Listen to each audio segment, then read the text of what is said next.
when I was trying to be the good girl, trying to be perfect for everyone, that covering that we talked about, Adam and Eve covering themselves, well, I covered myself with a mask.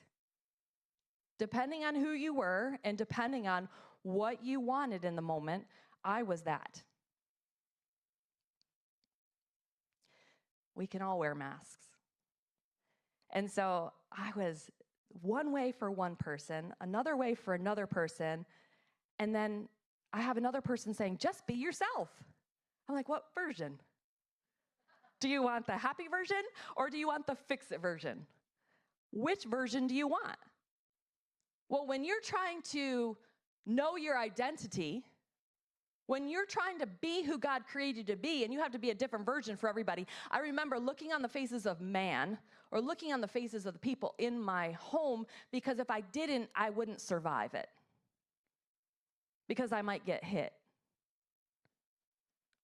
But that doesn't serve us well. That's actually against what the word says.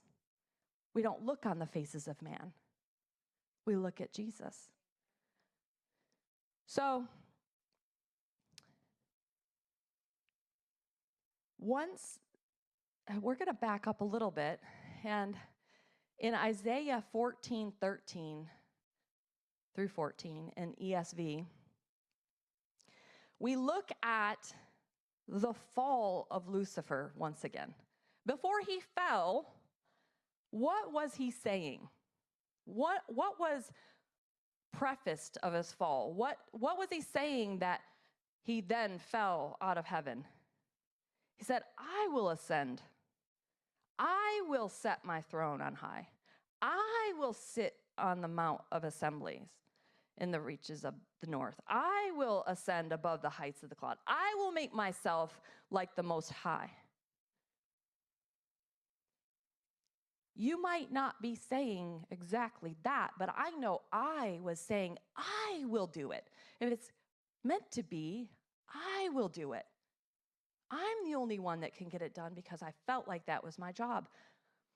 So even with the fall of Lucifer and then the fall of man, it's all surrounded by I. Self-preservation is what it's called. When we go through things in life and we need to cope, self-preservation, and we don't mean to. I was trying to be that good Christian girl. I was trying to be a godly person, but I was just trying to survive. And sometimes when we're just trying to survive, we look at ourselves versus Christ within us.